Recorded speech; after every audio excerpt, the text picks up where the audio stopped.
Loué soit Jésus-Christ et avant avec Marie. Bonne et sainte journée à vous tous, chers enfants, dans les sacrés cœurs de Jésus et de Marie, et dans le cœur très chaste de Saint Joseph. Bon retour dans notre chronique matinale, où la vie s'éveille, saints et cafés. Aujourd'hui, c'est vendredi 14 mars, le premier vendredi de Carême, si l'on considère que celui d'avant est appelé vendredi après les cendres. Nous sommes dans la semaine qui conclut lentement le dimanche des tentations et nous prépare au deuxième dimanche de Carême, celui de la transfiguration de Jésus. C'est la prière qui nous transfigure. Le Saint-Rosaire est vraiment comme un mont Tabor que nous pouvons gravir plusieurs fois par jour. Dieu a accordé à l'Ave Maria un nouvel élan, une nouvelle vigueur pour sauver cette humanité dégénérée et perverse. Je vous remercie d'avoir écouté la catéchèse très importante d'hier soir, effectivement tenue. Ici à Bergame, intitulée La femme vêtue de soleil, Fatima et la Russie. Il y avait beaucoup de fidèles qui sont restés pour la catéchèse, sur environ 180 qui étaient présents à la célébration hier. Je vous remercie aussi. La catéchèse est disponible sur la playlist de Radio Domina Nostra, c'est le titre, le voici, La femme vêtue de soleil, Fatima et la Russie. Il y a des considérations en marge du commentaire du chapitre 12 de l'Apocalypse que vous feriez bien. Si vous voulez écouter, si hier vous n'avez pas pu vous connecter.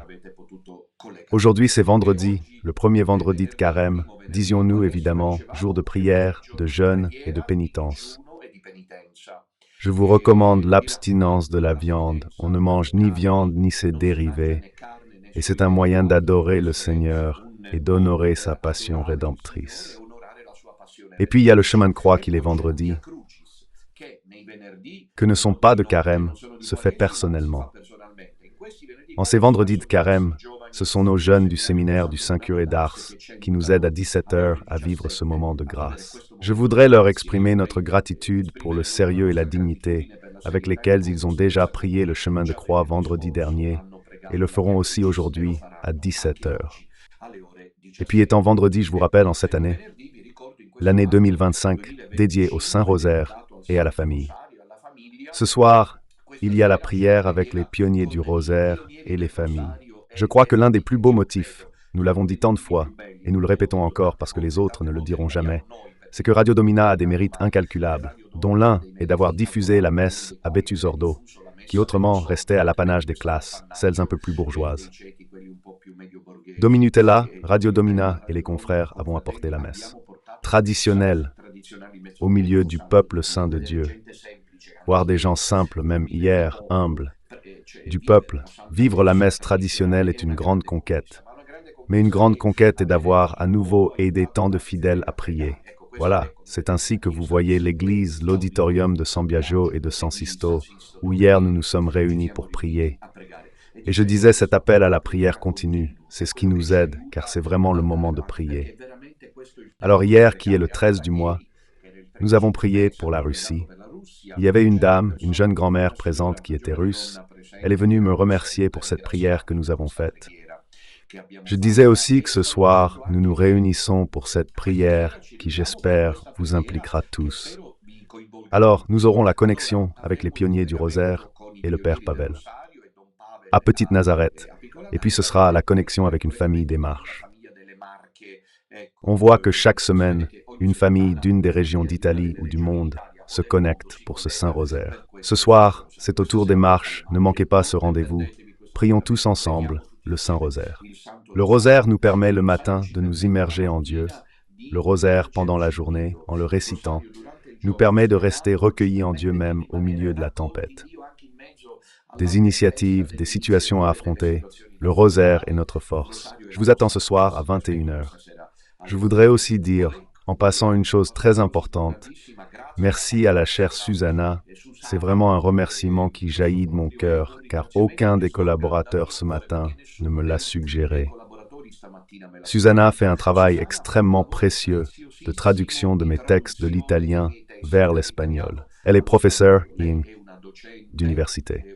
Je vous salue avec affection, c'est vous qui, avec grande passion, vous engagez dans cette traduction de mes textes, même en me motivant, car par exemple, je donne un exemple, j'avais proposé de le mettre en livre.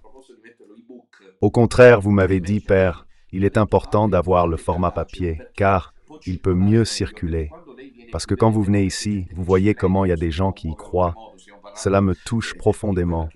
Nous parlons de ce qu'est l'Argentine, la fin du monde, comme on dit. Et donc c'est quelque chose qui me remplit de grande joie. Je remercie Susanna, et certainement cette œuvre doit se diffuser. Le Seigneur ne manquera pas de récompenser l'effort que vous faites. La chère Susanna, que je salue avec affection. Je voudrais aussi dire quelque chose avant de parler des prochains rendez-vous, puis nous passerons à l'épisode d'aujourd'hui. Demain soir, il y a la catéchèse, comme vous le savez, petit grand zéro de la foi. C'est le 26e épisode, et il y a un coup de théâtre, je le dis maintenant, puis je le dirai ce soir parce que demain il n'y a pas Santi et café. Donc je vous invite à l'épisode du samedi soir. La veille, nous serons à Gênes avec les fidèles du Petit Reste qui souhaitent rester même après le dîner pour ce moment de grâce et de soirée. Voici l'annonce importante, mais elle est induite, ce n'est pas que je l'invente. Pratiquement pour la première fois, je suis contraint de dédier un deuxième épisode au même sujet. Je parle du serviteur de Dieu, Manuel Fodera. Écho, parce que tellement de gens, vraiment beaucoup, moi quand je l'ai approché la première fois, Manuel, étant aussi sicilien comme moi, j'ai ressenti une grande affection pour lui. Je l'ai senti très proche, mais je ne pouvais pas imaginer que depuis que j'en ai parlé, samedi dernier, je ne me souviens pas où nous étions. Parce que regardez, on se déplace tellement que je perds de vue après quelques jours où nous étions, tellement on bouge de façon continue. Je ne me souviens pas où nous étions, mais en tout cas, ce que je voudrais dire, c'est que cette vie de 9 ans a énormément touché les gens. On voit qu'il doit avoir un charisme et une mission à accomplir. Hier, break, une fidèle du Petit Reste lombard m'a offert ce précieux livre que je désirais profondément. Mais je ne savais pas comment faire. Le voilà. Regardez bien, Manuel, c'est un petit sous-titre affiché avec soin. Le petit guerrier de la lumière. Ceci est une photo de Manuel Fodera, le serviteur de Dieu. Priez-le. Ici, il y a aussi les dessins qu'il faisait quand il était alité à la fin du livre. Ensuite, il y a aussi un reportage photographique très beau, très intense, du même Manuel. C'est la tombe, à Calatafimi, pleine de fleurs. Il y a la Vierge, le port de la Sainte Vierge, je crois, celle de Medjugorje. Oui, parce qu'ensuite, il avait entendu parler de Medjugorje, etc. Il y a encore des photos, justement, de Manuel. C'est le jour de la première communion. Voyons si je peux vous le montrer. En tout cas, demain soir, nous les montrerons mieux. Et alors, demain soir, nous parlerons à nouveau de Manuel. Il le mérite, il a gagné lui, à mon avis. Grâce à Suppone Natura au ciel, même le tempérament, le caractère a quelque chose qui influence. Manuel veut faire du tapage, comme on dit en sicilien. On voit que Dieu veut lui accorder beaucoup de grâce. Je vous lis un passage, et ensuite nous passons à l'épisode d'aujourd'hui. Alors, le dimanche des rameaux, Anza, la maman, informe sœur Teresa, qui était la sœur, l'une des religieuses qui s'occupait du petit, que Manuel vient de passer une mauvaise nuit. Plus tard, la sœur rappelle pour avoir des nouvelles, et c'est directement l'enfant qui répond au téléphone et dit à la sœur « J'ai été malade et je ne voulais pas prendre le paracétamol parce que je voulais aider Jésus à porter la croix. 9 ans, je ne sais pas quoi, c'est vraiment. Mais maman m'a dit que Jésus est content quand même si je prends du paracétamol parce que j'ai déjà beaucoup souffert. Que penses-tu, sœur Teresa? La maman a raison. Obéis Manuel. Mais est-il vrai, dit-il, qu'il y a des personnes qui n'aiment pas Jésus?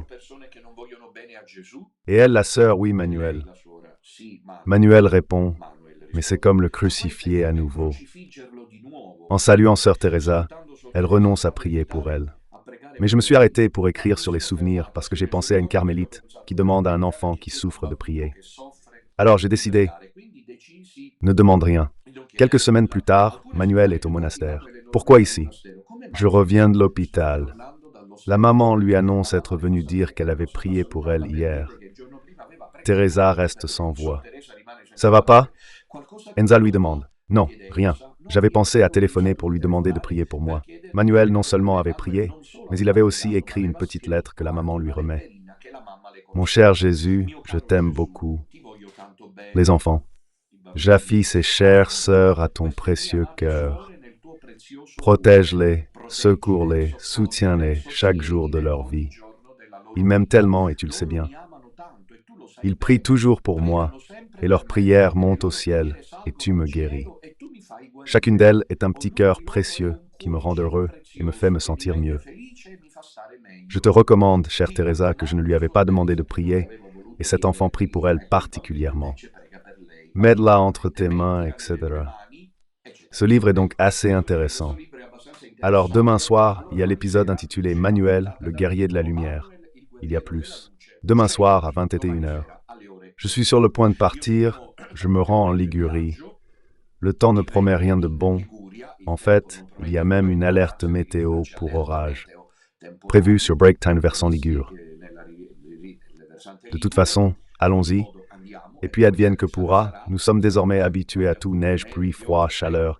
C'est vraiment une œuvre missionnaire, c'est une épopée missionnaire. En Italie, on ne dirait pas, mais c'est ainsi, c'est en Italie que cela se passe, d'autant plus que les ennemis sont nombreux, de tout type, qui veulent venir, je le disais hier soir en rentrant à l'hôtel à Frère Célestin, que des guerriers inattendus du mal viennent pour essayer de détruire l'œuvre du petit reste.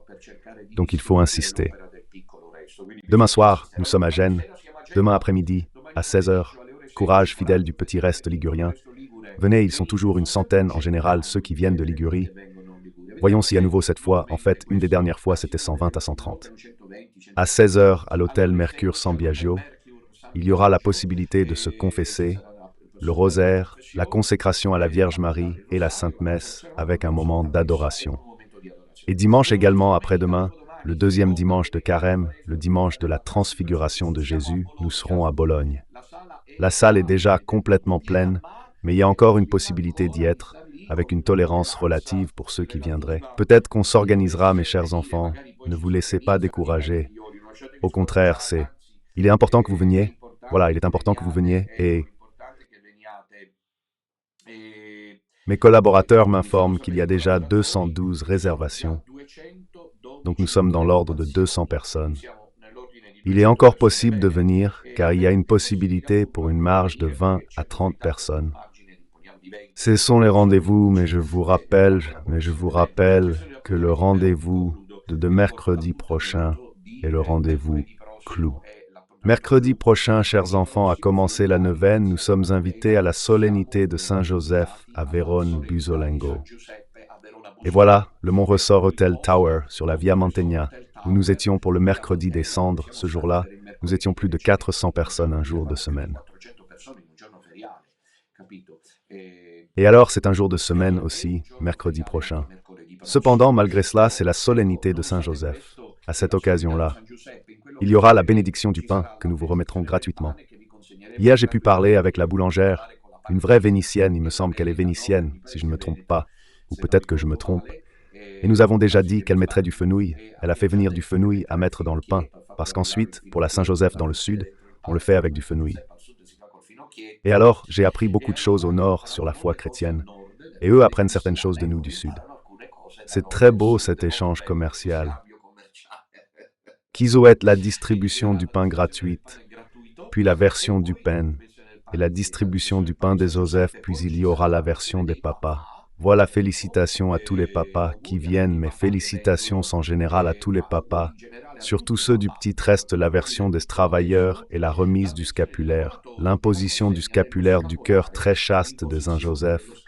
Autour de 16h, nous commençons, mais ensuite nous attendrons un peu pour la messe du soir pour permettre à ceux qui travaillent et veut arriver à temps d'y être, afin que la pension des papas soit faite seulement à la fin de la messe pour permettre à ceux qui travaillent d'avoir le temps d'arriver.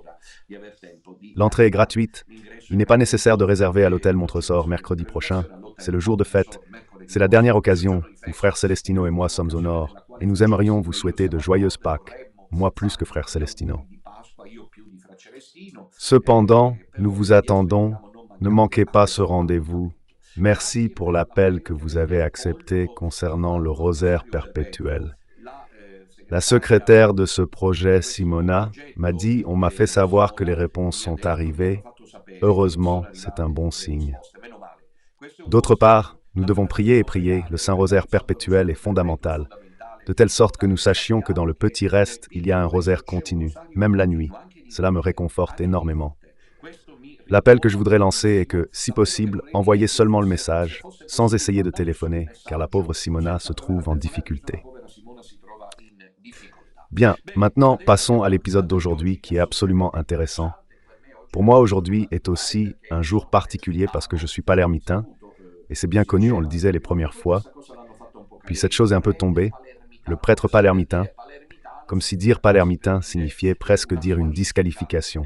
Voilà, je suis honoré d'être palermitain et sicilien. Il y a une belle chanson de Lucio Dalla, le sicilien, écoutez, de Palerme, qui a donné naissance, par exemple, à Giovanni Falcone, pour ne citer qu'un seul nom. Pourquoi dire ça? Parce qu'aujourd'hui, à Palerme, on célèbre la fête d'un prêtre saint de Palerme, appelé le Don Bosco de Sicile par les journaux de l'époque. Je parle du bienheureux Giacomo Cusmano, fondateur d'un...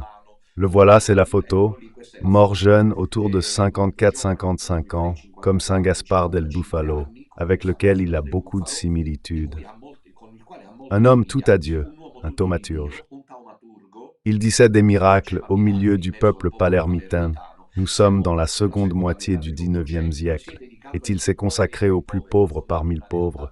Il a fondé une réalité du nom de le morceau du pauvre. Ceci que vous voyez est l'urne avec le relique du saint du bienheureux, pourquoi bienheureux le voilà, et j'y suis allé plusieurs fois, je fêtais précisément le 14 mars, là-bas avec mes paroissiens, parce que l'urne se trouve dans une église, justement au cœur historique de Palerme. Il s'est consacré aux plus pauvres par mille. Pauvres est pour cela, connu d'immenses souffrances, d'immenses épreuves, qui l'ont finalement épuisé. Il était très amoureux de l'Eucharistie et de la Vierge Immaculée. Et puis lui, imaginez, il dormait avec la soutane pour être prêt à aller aider les gens même la nuit, mais il dormait pas dans le lit. Je suis allé visiter les lieux saints. Malheureusement, nous avons des perles comme Manuel Fodera en Sicile, le jeune garçon dont nous parlions il y a peu, comme la bienheureuse Pina Suriano. On ne comprend pas pourquoi les saints du Sud, surtout si l'on va toujours plus au Sud, peut-être est-ce aussi un peu notre faute de là-bas, ont du mal à se faire connaître au niveau national. C'est ainsi, sauf s'ils sont exceptionnels comme Padre Pio. Je disais, le bienheureux Giacomo Cusmano. J'ai vu les endroits où il vivait, il ne dormait pas dans le lit, mais sous le lit, il s'était fait une croix et lui dormait. Je ne sais pas comment il faisait, je ne sais pas comment il pouvait faire. En fait, il est mort jeune. Il dormait sur une croix en bois, tu comprends? Scusate, sur un bois en forme de croix. Et puis il faisait des pénitences, pensait qu'il faisait préparer la nourriture pour les pauvres, et pourtant lui volontairement retardait pour manger ce que laissaient les pauvres. Ce que laissaient les pauvres, une humilité immense. Une fois, une jeune fille, fille d'un pauvre, lui demanda « Mais toi, qui es-tu? Comment tu t'appelles? » « Je m'appelle Père Poubelle, ça va? » « Dis à tous que je suis Père Poubelle. » Il avait une humilité incalculable. Il faisait des miracles. Comme Don Bosco. Comme Don Bosco. Il a multiplié le blé, par exemple. Un jour où il n'y avait rien à manger pour les pauvres, il avait une sœur de sang qui l'a suivi, pauvre Vincenzina, dont le procès de béatification est en cours. Elle est palermitaine, ils sont nés dans le cœur historique de Palerme, là où est né ensuite Giovanni Falcone, précisément dans ces zones-là. Et pensez qu'un jour il dit à sa sœur, va chercher le pain dans le garde-manger. Et elle, à juste titre, lui dit, Giacomo Guglielmo, disait à Giacomo Guglielmo qu'il n'y avait pas de pain. Et c'est-à-dire que nous parlons de figures de haut niveau, de très haut niveau, du bienheureux Giacomo Cosmano. Je ne peux pas parler de lui. Au lieu de cela, passons à l'épisode d'aujourd'hui. Passons des étoiles aux étables. C'est vraiment le cas de le dire. En effet, voyez le titre que la régie vous propose maintenant. Monseigneur Books, porte-parole du...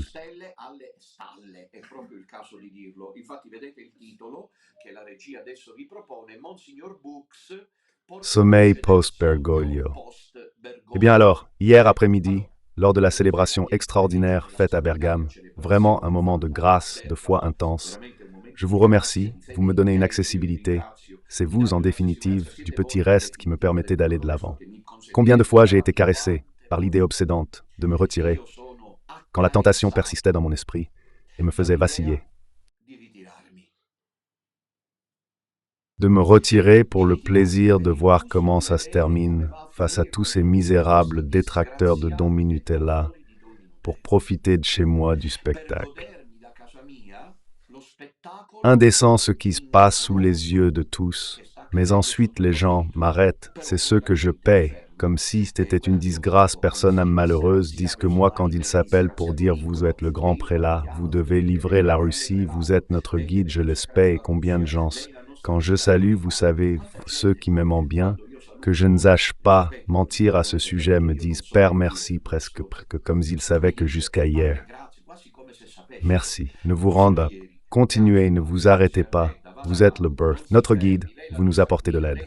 Puis je dois dire aussi que c'est une œuvre, heureusement, je le dis pour vous tous, sinon je me serais déjà retiré en communauté, c'est-à-dire avec les confrères de la fraternité. Et priez pour qu'ils résistent, car le diable fait tout. Il fera certainement, il a fait, il fait et il fera tout pour les séparer de moi. Il n'y a aucun doute que Satan s'en occupe. Il dit au démon que c'est son affaire. Je dois y arriver moi-même. Petit à petit, il tisse la toile et puis...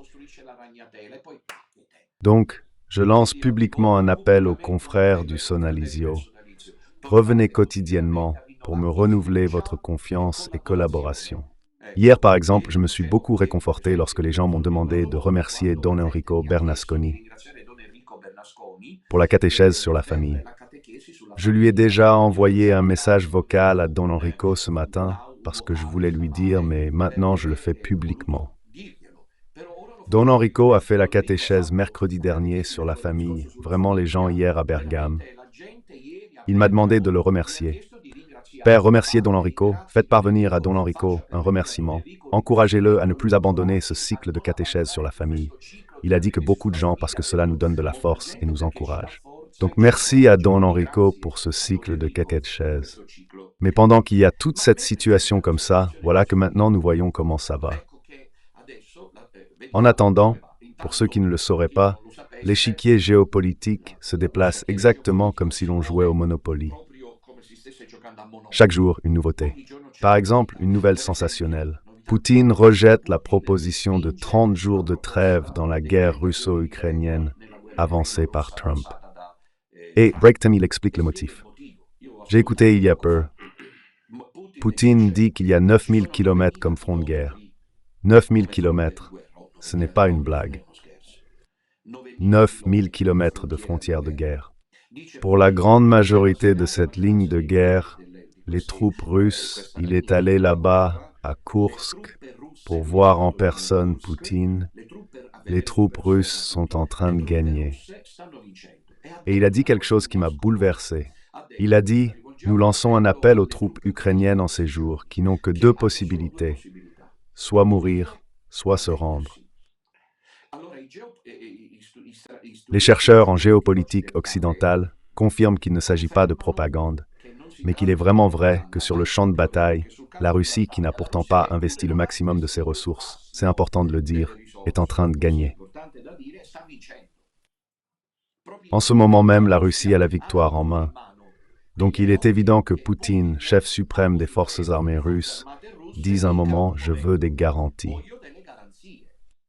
Car je ne voudrais pas que ces 30 jours servent de fourrage militaire aux troupes ukrainiennes pour se rétablir, car en ce moment nous sommes en train de gagner.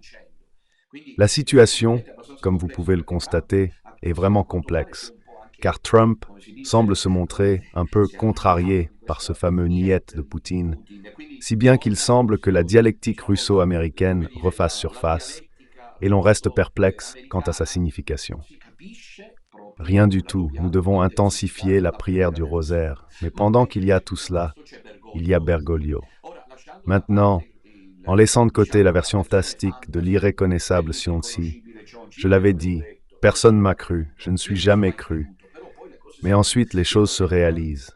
J'avais dit, regardez, il vaut mieux ne pas se séparer, parce que je vous accorde, malgré tout ce que vous disent les vôtres, un acte de crédibilité sérieuse. Regardez ce qui est arrivé à Sionchi depuis qu'il est parti avec le père Farret. Il invente l'histoire des gardes suisses. Chissas, l'administrateur, a compris à quel point nous en sommes. C'est-à-dire qu'il y aurait un vrai pape à la place de Bergoglio, que la voix n'était pas vraie, parce que sa formidable collaboratrice Tampieri a démontré que ce n'était pas la voix de Bergoglio, mais non, c'était Bergoglio, c'était bien lui. En somme, dans une telle situation, où l'on ne sait pas bien ce qu'il adviendra de Bergoglio, on commence à prévoir l'après-Bergoglio. Et là émerge le rêve des Unacuni, dans lequel le monseigneur Bux, Nicolas Bux, est un excellent représentant en termes d'hypocrisie, de fausseté cléricale, de lâcheté réitérée, comme je vais maintenant le démontrer, sinon ce sont des accusations infondées. Je prouve. Je vous rappelle que nous parlons pour dire que c'est le sujet de ce monseigneur qui, avec son savoir-faire, toujours si calme, etc., il est venu me rendre visite à Petite Nazareth pour me demander que d'urgence, le cardinal Burke, j'ai dit peut-être qu'ils vont me faire cardinal, moi. Je suis allé là pour entendre dire. Je m'affaissais dans le canapé et il y avait monseigneur Bux qui jouait le rôle d'excellent médiateur que je devais aller me mettre à genoux devant le pape François pour demander pardon. Mais j'ai dit dans ce contexte-là et puis j'ai écrit la lettre. Mais de quoi devrais-je demander pardon? Pourquoi quoi? Je crie la vérité. Il se taisait, et puis je devais me retirer dans un monastère. Et quand j'ai écrit au courrier Burke que je ne ferais jamais, jamais ça, pensez à qui c'est qui les a armés à Burke et à Books. Vous vous méfiez de ces gens pauvres. Une courbe qui se fleurit, ces sujets ici, qui a chi, qui a demandé pour qui? À qui a-t-il été demandé?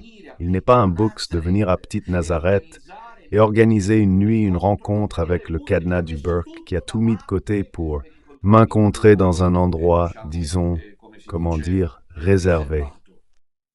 Et quand j'ai écrit que je n'accepterais jamais cela, monseigneur Bux, avec une attitude paternelle, affectueuse, a tombé le masque. Car jusqu'à ce moment-là, il jouait l'hypocrite. Il y parvient d'une manière pharisaïque qui dépasse ceux du Sanhédrin, comme je vais vous le montrer maintenant.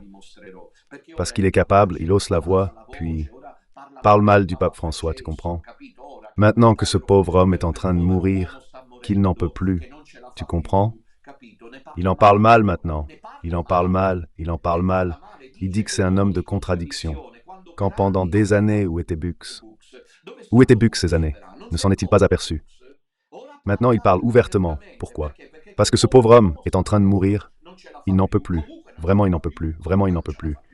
Allez, il faut l'accepter. C'est-à-dire, peut-être qu'il se remettra, mais je veux dire, 4-29 ans, il va vers les 4-29 ans. C'est toujours un homme éprouvé. Alors Bux, porte-parole du rêve d'un pape modéré, peut-être que Burke deviendra pape. Bux, porte-parole du monde unacume, hypocrite et faux, qui pendant des années a célébré la messe en union avec l'hérétique apostat Bergoglio, se distinguant par son engagement. Maintenant, ils attendent la solution du cas. Je crois qu'une introduction aussi large suffit.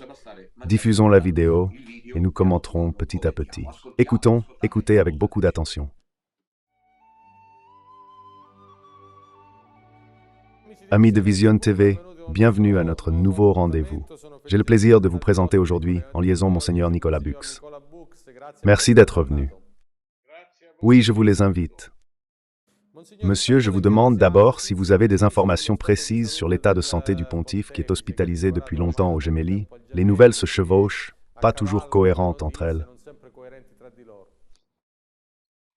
Non, je ne sais pas plus que ce que nous savons tous. On ne peut faire que des suppositions, comme cela s'est déjà produit avec d'autres pontifes. C'est-à-dire que, dans la phase finale d'un break time, comment dire, Des problèmes de gestion de l'Église surgissent, à équilibrer évidemment avec l'état de santé, les urgences, les préoccupations, et donc nous pouvons faire toutes les suppositions que nous voulons.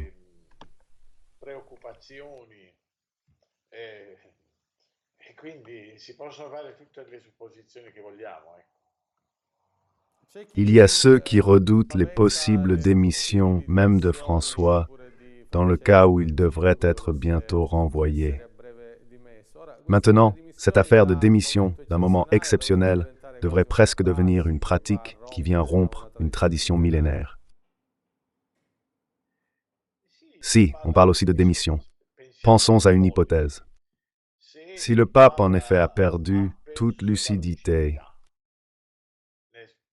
parce que quelqu'un a supposé que le dernier message qu'il a envoyé, qui est peu compréhensible, mais qui contiendrait le fait qu'il ait été dit en espagnol, et qu'à la fin, il me semble qu'il parle même de pizza, pourrait donner lieu à imaginer une non-lucidité du pape.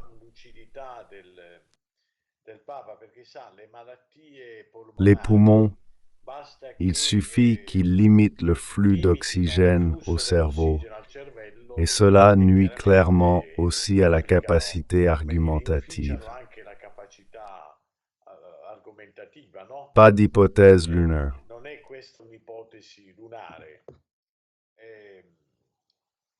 Cela pourrait être ça, un principe d'invalidité. Il est déjà prévu que le pape, en cas d'invalidité avérée, surtout en situation mentale évidemment, constatée de manière précise, comment dire, corroborée par des professeurs, des docteurs et des médecins non suspects évidemment, puisse mener à la démission. Qui connaît Bergoglio sait qu'il est puissant. Il n'est pas très enclin à la démission. Il l'a même dit. C'est vrai que parfois il a dit aussi le contraire, parce qu'il a loué le pape Benoît pour avoir fait ce pas. Mais on sait, il a un caractère très contradictoire. En fait, il est l'incarnation du principe de contradiction. Il dit une chose, puis il la nie. Maintenant, il est connu sous cet aspect. Et pourtant, Monseigneur, il semble qu'il prenne également des décisions très délicates en cette période de convalescence. Certains affirment qu'il prend quelqu'un pour lui. Est-ce que ce doute est censé? Sur quoi? Je lisais aussi sur la réorganisation du pouvoir, sur la béatification de certaines figures. Il semble qu'ils prennent aussi des décisions qui affectent la vie de l'Église. Il se peut qu'il s'agisse d'une série de décisions, peut-être mûries au fil du temps, qui finissent par atteindre leur aboutissement et qu'il devienne nécessaire par la suite de procéder à la signature, à la prise de décision et à d'autres démarches similaires. Cela pourrait être de ce genre. Pourrait également exister des pressions parce que on sait que dans les moments cruciaux, surtout en matière de santé, certains pourraient être plus papistes que le pape et pourraient lui faire approuver des décisions qui changent, comme on dit, les règles du jeu pendant que le jeu est en cours. Par exemple, il a nommé le 1er mars une femme, sœur Raffaella Petrini, première présidente de la Commission pontificale pour l'État de la Cité du Vatican. Il fait aussi des nominations. Trouve-t-il le temps de faire des nominations même pendant cette période de maladie? Peut-être qu'il s'agit de nominations déjà préétablies, qui sont simplement arrivées à la décision finale. Donc, il appose l'approbation, la signature. Cela pourrait être aussi cela. C'est un peu à comprendre. Bien sûr, cette nomination, les experts ont dit qu'elle est contradictoire avec la loi que la ville du Vatican avait promulguée il y a quelques mois. Et donc, ça va vraiment à l'encontre d'une loi tout juste publiée. Mais on sait bien que lui, un peu par ignorance, un peu pour aussi, je ne voudrais pas dire par prix, mais presque, du droit, souvent et volontiers à changer les cartes sur la table. Mais cela, les collaborateurs le savent bien maintenant. Puis on sait qu'il y a les collaborateurs courtisans qui flattent, c'est vrai, et ceux qui, au contraire, écho. Alors, vous savez qu'on dit dans un proverbe, quand le chat n'est pas là, les souris dansent. Les souris sortent au grand jour, car le chat est hospitalisé. J'espère vivement que le soi-disant pape François se rétablisse et qu'il lui fasse écouter cette vidéo. J'acquiesce là et je l'envoie à Santa Marta. Je veux profiter de la condamnation aux travaux forcés en Azerbaïdjan ou de l'enrôlement dans l'armée ukrainienne de Nicolas Bux, qui est un des rats qui, pendant ces années, ont le rouge sous le lit, sous les couvertures, et qui, maintenant que le chat n'est pas là, danse. C'est quelque chose d'indécent ce avec quoi il attaque, avec ce détachement pharisaïque face à la douleur que vit l'Église. Vient Monseigneur Nicolas Bux, et avec sa manière si élégante, il parle d'un pape François ignorant. Pourquoi n'a-t-il pas dit dans les années passées? Pourquoi n'a-t-il pas dénoncé cette, le cas échéant, anomalie très grave d'un pape ignorant? Il dit même qu'il s'agit d'un pape qui méprise le droit. Pourquoi ne l'a-t-il pas dit avant? Ouvertement?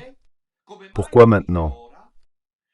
Et puis naturellement, toute cette question pour laquelle on parle de phase finale, de conditions extraordinaires de l'Église, la possibilité des dimensions, peut-être que le pape n'est plus lucide. Il a parlé de pizza, il a parlé. Bergoglio, c'est ça. Défendons Bergoglio contre Nicolas Bux, vous voyez? C'est un homme malade. Vieux, Bux n'est pas non plus si jeune, qu'il se prépare lui aussi comme nous tous, et ils le prennent pour cible. Compris? Tu connais les Unacom? Il tombe le masque. Bux, face à un Bergoglio, un vieillard néanmoins qui se remet, qui est malade, et vieux, ne dirige plus et ne gouverne plus comme avant, le qualifie d'ignorant et de méprisant du droit. Allons-y, l'attaque devrait déjà suffire, tout ce que nous avons entendu jusqu'à présent, non? Pour nous confirmer qu'une fois de plus, les Unacum ont été condamnés par Dieu à la déroute totale. Continuons à écouter malheureusement la valse hypocrite de cet homme qui ne parle que l'ecclésialais pharisaïque. Et ils ne le font pas. Il est clair que dans cette phase où il ne peut pas accueillir tout le monde, il reçoit ceux qu'il sait être les fidèles, en définitive, plus ou moins. Je ne sais pas si, parmi ces fidèles, se trouve également le secrétaire d'État, car il semblerait, selon les experts, les vaticanistes, que le secrétaire d'État ne bénéficie pas vraiment de ses faveurs. Cependant, ce sont toutes des suppositions que l'on fait en déduisant également des événements, des comptes. Affirmation, déclaration. En somme, monsieur, entendez-vous un bruit étrange, peut-être? Touchez-vous le micro par inadvertance pendant que vous parlez en ce moment? Non. Voilà, on ne l'entend plus. Écoutez, monseigneur, en tout cas, c'est un pontificat qui touche à sa fin. Naturellement, nous espérons que le pape François se rétablisse, mais objectivement, un peu à cause de l'âge, un peu à cause des ennuis de santé, c'est un pontificat qui se prépare à finir. Que reste-t-il? Quel est selon vous l'héritage spirituel et politique que 12 années de gouvernement de Bergoglio laissent?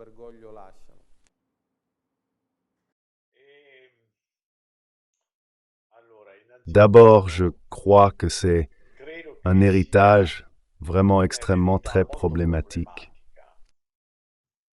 Certains l'ont qualifié de désastreuse parce que justement, pour le principe de contradiction qu'il incarne, je précise que cette expression est de l'un des piliers de cette critique.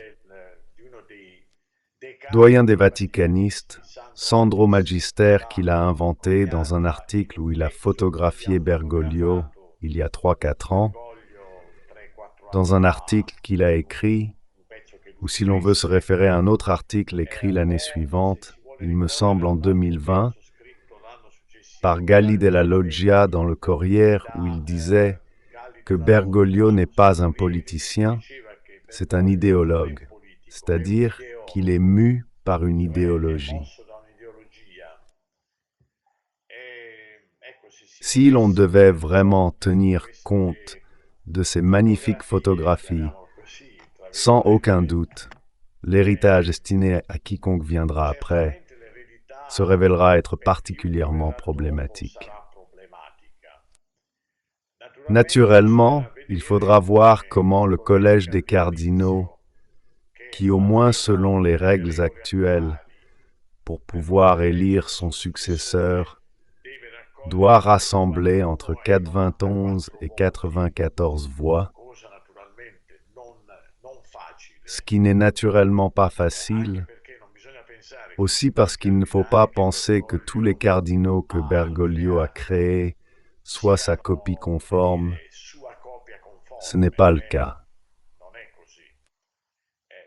Il y a même des cardinaux qui ne savent pas pourquoi ils ont été créés cardinaux par lui. Et on pourrait dire autre chose.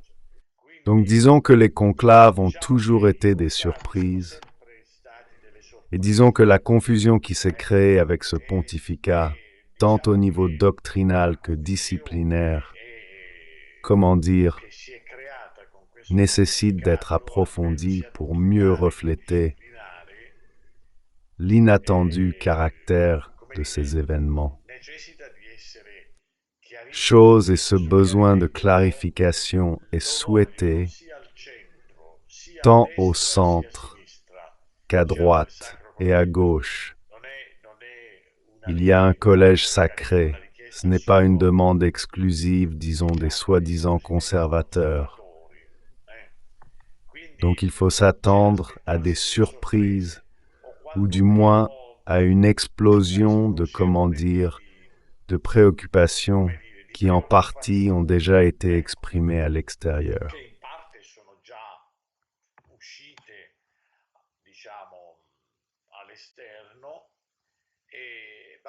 Mais il n'y a pas de quoi s'étonner, car dans l'histoire de l'Église, ces choses sont arrivées parce que c'est la dimension humaine de la réalité ecclésiale à laquelle le Seigneur a voulu s'attacher. La salvation, sinon il aurait confié l'Église aux anges, disons-le ainsi. Donc il a voulu la confier aux hommes, à commencer par Saint Pierre, qui, comme nous le savons bien, n'était pas vraiment un modèle de cohérence. Enfin, tant pendant la vie du Christ, mais aussi après. Nous nous souviendrons de la dispute entre lui et Saint Paul, si c'était nécessaire, avant de devenir chrétien. Se faire juif, c'est-à-dire se faire entourer. Nous voilà donc en train d'entrer de plus en plus clairement dans ces 40 minutes d'interview avec Monseigneur Nicolas Bux, porte-parole du rêve unacumiste post-Bergoglio. Ce type parle comme s'il regardait déjà vers l'avenir. Je l'inviterai à être très attentif à lui et à tous ses unacumes. C'est un colporteur de ragots. Les livres de Potin parlent des situations dramatiques que nous vivons, pendant que nous nous efforçons, sans nous épargner un seul instant, à aller de par le monde, à maintenir uni le peuple de Dieu resté profondément catholique, parce qu'il n'est pas contaminé comme Unacum par l'hérésie de Bergoglio. Lui, il fait des potins du genre Novella 2000. Nous en sommes là, pour Armaration, sur l'héritage spirituel des 12 ans de Bergoglio, comme si Bergoglio était déjà mort et enterré. Qu'il fasse attention, Bux, il répond maintenant, la souris qui danse parce que le chat n'est pas là, parle d'un héritage problématique et de Sassarosa. Se ne rend-il compte maintenant, Bux apparemment, que voulez-vous? C'est comme ça. Et puis, cette mise en avant, faites bien attention, commence à émerger, peut-être même inconsciemment, les expressions relatives à l'aube.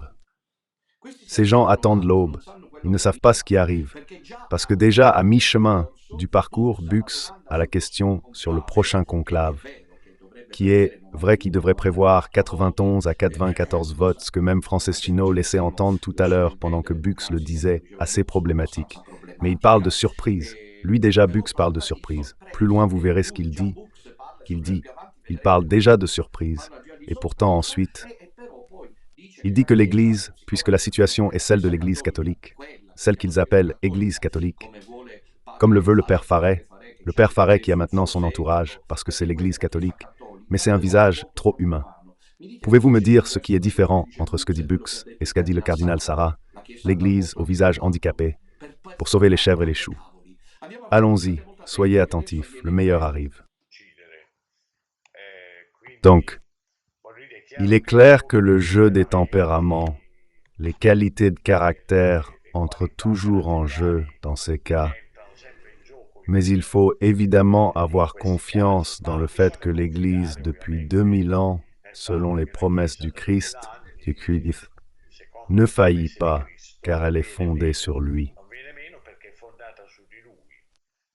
Dans la mesure où l'apôtre mieux, le pape, imitant Saint Pierre, fait office de pierre de fondation, mieux de soutien, alors il apporte une contribution. Sinon, c'est le Christ qui s'occupe de résoudre le problème, disons-le ainsi, quand cela se produirait. Quels sont les points les plus controversés qui devraient être réglés? Vous disiez aussi qu'au niveau doctrinal, il y a beaucoup de confusion. Tant de certitudes ont été ébranlées, selon vous. Quelles sont les questions sur le plan doctrinal que le prochain pape aura le devoir de clarifier de manière précise? L'une des positions doctrinales qu'il a exprimées revêt un caractère de dogme, c'est-à-dire de vérité infaillible, car il n'a jamais fait d'admission dogmatique. C'est vrai. Promesso questo, par exemple, cette histoire de l'Église synodale est une chose qui devra être clarifiée, parce que l'Église n'est pas synodale. Dans le credo, nous disons « Je crois en l'Église une, sainte, catholique, apostolique, pas synodale. Cela n'existe pas. » La synodalité est une modalité. L'exercice du pouvoir, mieux que le magistère, de la part du pape et des évêques, est une modalité qui incarne une approche équilibrée. Ici, le colporteur de ragot Bux atteint le sommet de l'hypocrisie, car à la question de Toscano sur les points controversés à clarifier dans le prochain pontificat, il répond en disant « Mais tout bien considéré, il n'y a pas grand-chose à clarifier, car c'est de la vantardise. » Papa François n'a pas vraiment fait de déclaration. Voilà, regardez le puntum dolens, qui devient cependant non pas le doigt d'Archimède, mais le point d'Archimède, et devient exactement le centre de gravitation, gravitationnel autour duquel tout le système unacumiste s'effondre. Parce que le pape François, il n'y a pas de point controversé en Toscane, parce que le pape François n'a pas fait, il a dit des bêtises. Mais il n'a pas posé les fesses pontificales sur la chaise de Saint-Pierre. Il lui a dit dans les couloirs, donc dans l'idée théologique de l'inaccessible Bux, parce que maintenant je vous rappelle que la chaîne de Toscano est celle de Vigano. Alors qu'est-ce qui mijote dans la marmite? Bux n'est pas Vigano. Qu'est-ce qui mijote là? L'essentiel, c'est qu'on soit dehors. Nous sommes dehors.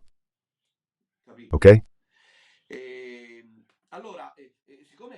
Alors le pape, dans la vision théologique de Bux, peut aussi blasphémer dans les couloirs du Vatican. Il peut dire que la Vierge Marie n'est pas vierge. Le pape a la rencontre avec le président de la République française. Il quitte la chambre vaticane et traverse la salle Clémentine par le couloir de Saint-Urbain. Alors tandis qu'il sortait de la salle de bain, le pape, il s'est arrangé et marche. Il commence à dire les choses que Bergoglio a dites. Qu'importe.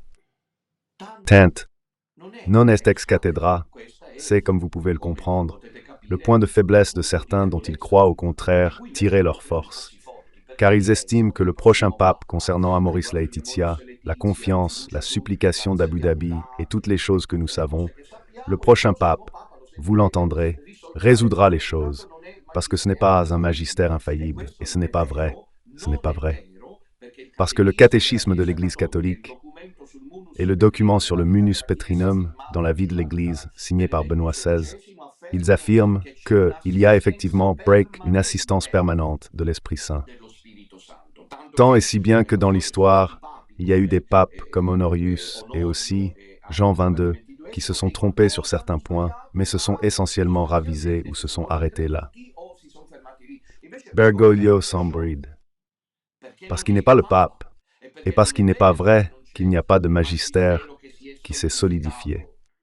Autre chose qu'Amoris Laetitia, c'est un document officiel de l'Église, une lettre pontificale. C'est même un document officiel de l'Église qui a le même poids que la Dominus Iesus de 2000. Mais évidemment, Bux, dans le tourbillon des hypocrisies et des commérages, ne s'en rend pas compte. Il répond que le Christ s'en occupera. Le problème de Buxt et de Yonacom, c'est qu'ils n'ont pas compris et ne peuvent imaginer comment notre Seigneur a résolu. Allons-y. Cela signifie qu'avant de prendre une décision, je me consulte adéquatement, c'est-à-dire que je vérifie si les autres qui sont avec moi pour diriger le bateau aient quelque chose à dire, veuillent corriger, etc. Mais au-delà, la synodalité n'est pas. Par ailleurs, il y a eu des interventions de prélats orientaux, car on sait qu'en Orient, il y a la structure synodale dans la conduite des églises orthodoxes, y compris catholiques orientales. Cependant, ils sont intervenus en disant que la synodalité dont parle le pape n'a rien à voir avec leur synodalité. Pourquoi? Parce que c'est une synoralité confuse qui incarne toute l'ambiguïté de nos échanges, où d'une part on discute avec intensité, et d'autre part on arrive ou parfois on voudrait arriver à des conclusions partagées. Il prend ses décisions tout seul. Bien sûr, quelqu'un dit que le pape peut toujours décider seul, oui d'accord, mais si tu mets un sujet à disposition d'un débat interne, tu ne peux pas ensuite sortir soudainement avec une déclaration, alors qu'avant tu avais dit non, non, mais cette affaire doit mûrir. Mais cela fait partie de sa contradiction. Il me faut défendre le soi-disant pape François. Incroyable ce que le colporteur de ragots est capable de suggérer. Parce qu'il dit quelque chose de totalement inexistant. Le pape est absolument libre, après avoir fait un synode, de donner lui-même le dernier mot, même contre la majorité. Car la majorité ne compte pas. Avez-vous vu comment ils tombent ensuite à cause de leurs hypocrisies? Le Seigneur les livre à la tromperie. Suivez-moi attentivement.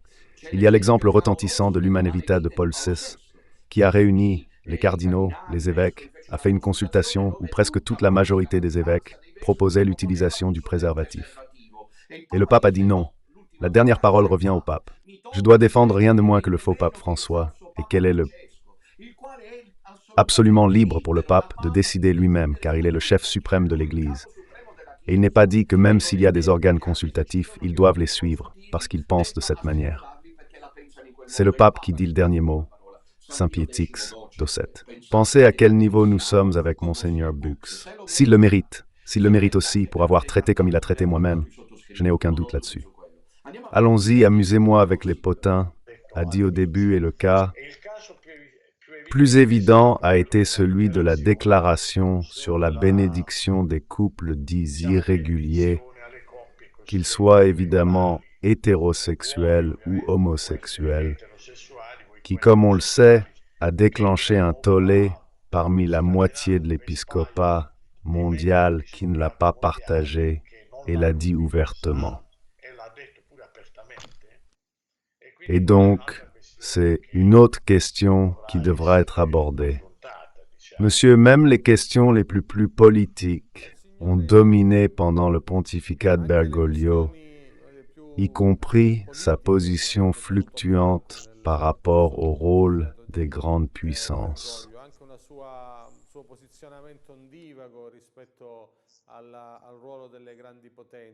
On sait, l'épiscopat américain, celui le plus conservateur, ne l'aime pas. Et maintenant, avec le retour de Donald Trump, les relations entre Bergoglio et cette partie de l'épiscopat étaient probablement destinées à se détériorer encore davantage. Existe-t-il vraiment cette dialectique très forte entre l'épiscopat conservateur américain et les hommes les plus proches de Bergoglio? Dialectica. Noble, cela signifierait qu'il y a un dialogue, une confrontation, mais il semble que ce ne soit pas le cas. Il y a en vérité un contraste, mais aussi parce que Bergoglio a raté toutes ses interventions politiques internationales. Pourquoi? Mais ce n'est pas moi qui le dis, ce sont certains analystes. Il y a même des débats qui circulent. Des journalistes dévoués qui ont suivi, qui ont noté toutes les choses faites par Bergoglio au niveau international. Par exemple, d'abord il a flirté avec la Russie et le patriarcat de Moscou. Il a rencontré le patriarche Cyril à la Havane, puis il l'a qualifié de Chérichette di Pupi. En ce qui concerne l'Ukraine, quand venait la Russie, quand venait l'Ukraine, avant, il a dit que l'OTAN était allé aboyer sous la cour en Ukraine. Vous savez que les services secrets nous ont fichés pour avoir rapporté cette phrase. Eh bien ensuite, il a clairement affirmé en toute franchise à Zelensky qu'il devait impérativement lever, oui, le drapeau blanc. Pratiquement. Pour lequel ensuite elle a reçu la réprimande disant « tu veux la reddition », etc., etc. Ne parlons pas ensuite de ce qui s'est passé en Chine, où ils ont pratiquement bradé, c'est vrai, avec un accord dont on ne connaît pas les termes, mais qui en fait finit par avaliser les noms des évêques proposés par le gouvernement chinois. Donc il n'y a plus de négociation. Tantôt, je demande à la régie d'aller à la minute 25 maintenant, ce qui n'est pas très loin, 25-26, parce que nous ne pouvons pas proposer en entier. Nous sommes presque à la conclusion. Voici, continue le commérage de Monseigneur Bux, dont les propos, en toute honnêteté, traduisent l'approche aseptique, vraiment pharisaïque, sans cœur et sans participation. Mais presque comme s'il s'agissait d'un analyste laïque. Nous parlons d'un monsignor, d'un prêtre de longue date, liturgiste, qui parle de l'Église, de la situation telle qu'elle se trouve, comme si c'était Giuliano Ferrara ou Vittorio Sgarbi qui parlaient, sans aucun pathos, sans la moindre trace, du moins du point de vue visuel, de ce qu'au contraire, Don Minutella, s'il ne pleure pas encore, c'est par décence manifeste depuis des années, la douleur, le tourment, le pathos. Capitolatripsis dirait Paolo Meis, où est celui dans de Bolybook, ceux-ci sont ceux qui ouvront la quille, ceux-ci ont le représentant du monde cum, ah bien heureusement qu'il existe, le petit reste existe depuis une minute déclaration de la confiance supplie Zyrien, et lui est content de dire que la moitié de l'épiscopat ne l'a pas accepté. Et c'est une chose évidente pour Bux, s'il y a dans un peu Bux, nous dit que sais-je les choses les plus farfelues, nous les fait passer, peu d'anxiété dit la question, et comme Bergoglio n'a fait aucune déclaration ex cathedra, donc tout ce qu'il a dit n'est pas important. C'est pas important. Alors le pape, à quoi diable sert-il? Choisissons un pape qui s'exprime ex cathedra, car le reste, on l'adopte s'il nous plaît. C'est l'Église catholique de Bux. C'est la vision de la catholique. Siphon Batas se retourne dans sa tombe. Quand même, la moitié de l'épiscopat rejette un document officiel de l'Église.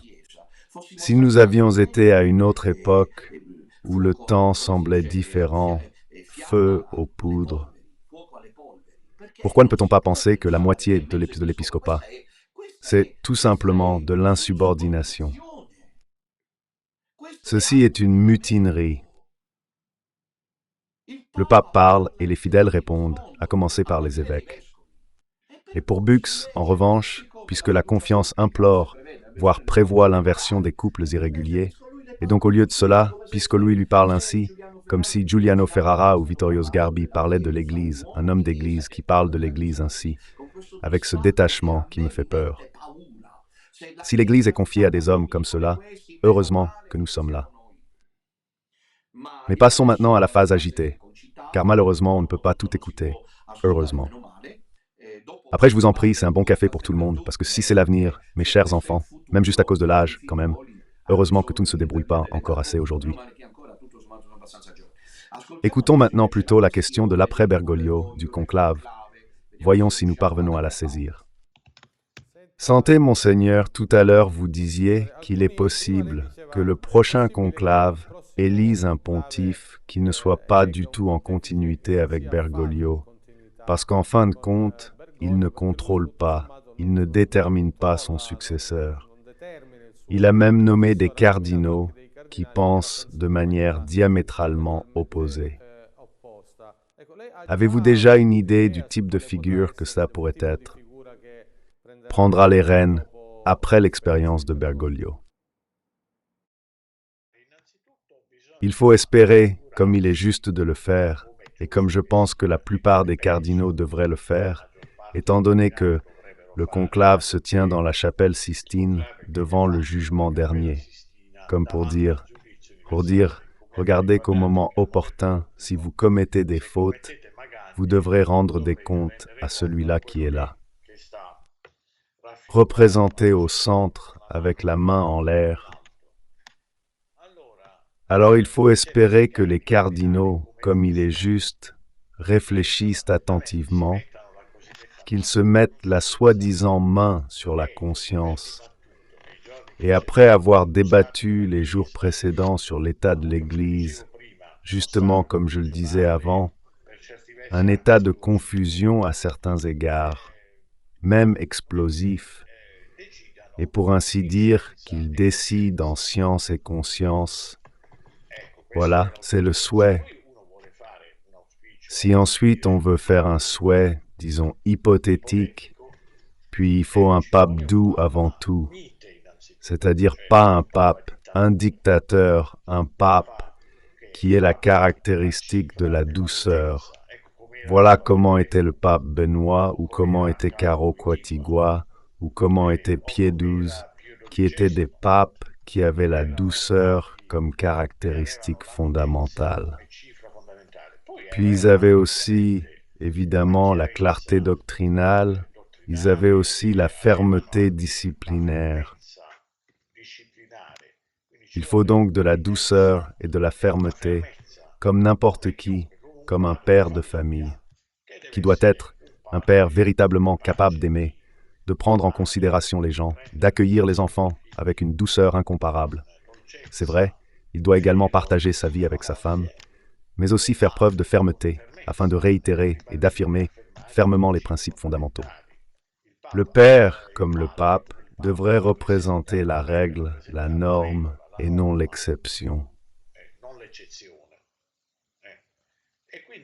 C'est un souhait que l'on peut formuler, que le Seigneur, le Saint-Esprit, puisse s'éclairer dans l'entrelacement des noms, car clairement des noms devront émerger naturellement pour faire ce travail. Le conclave doit être long, dans le sens de ne pas être pressé, de livrer immédiatement le nouveau pape. Non, il faut évaluer attentivement les qualités, les noms et les aspects, de sorte que plus de jours passent dans le conclave, plus on peut être sûr d'un résultat appréciable. Bien sûr, espérons qu'il n'y aura pas de mouvement ni de manœuvre tendant à abaisser le quorum, c'est-à-dire le pape Jean-Paul II, dans la Constitution Universi Dominici Greccis, qui est celle encore en vigueur. Il a établi que le conclave, au moins pour un certain nombre de scrutins, doit atteindre les 2/3 des votes pour qu'un candidat puisse être élu. Mais pourquoi? Parce qu'il est juste que le pape représente la large majorité des cardinaux de l'Église. Il ne peut pas être l'expression de la moitié des cardinaux. Et donc nous sommes désormais à la conclusion.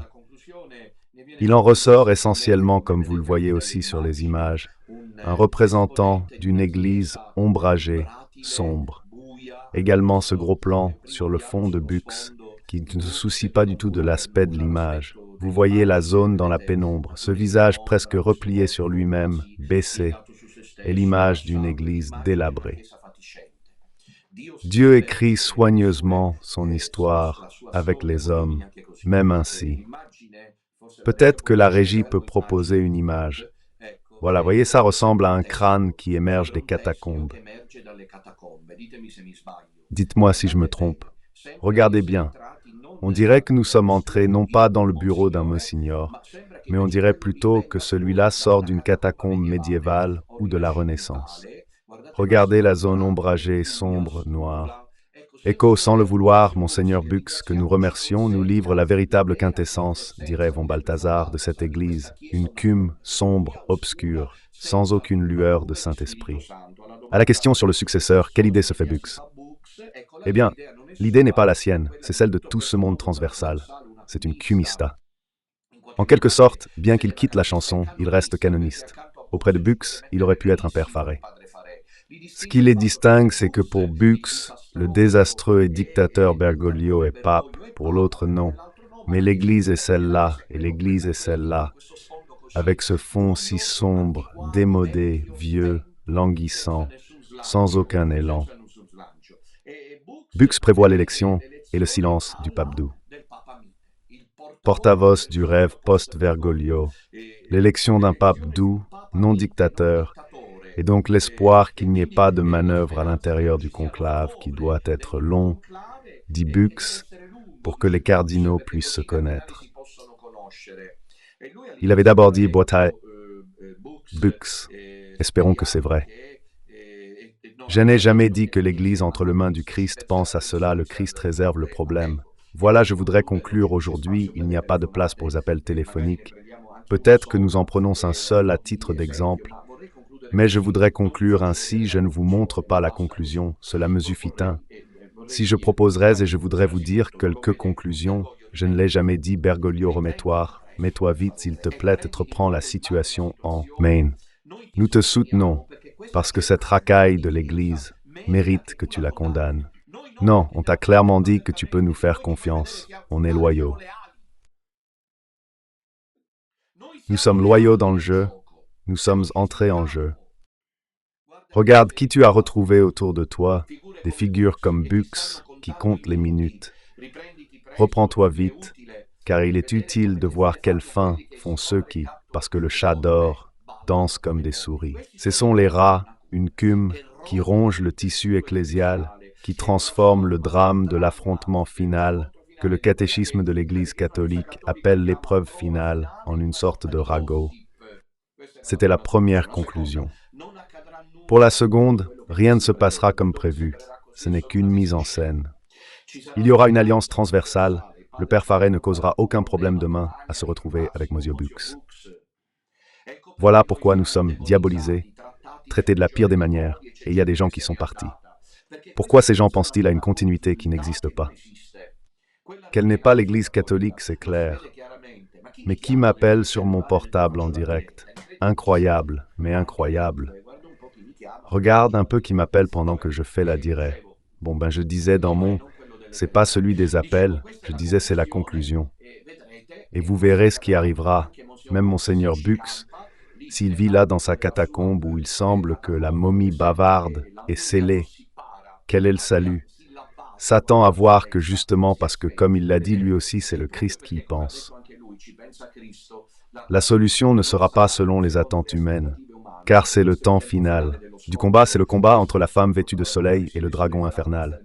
Et alors la Vierge Marie interviendra, et Jésus-Christ mettra fin à ce carnage qui chaque jour nous fait souffrir davantage. Prions pour la conversion de Monseigneur Bux et de tous les Unakim.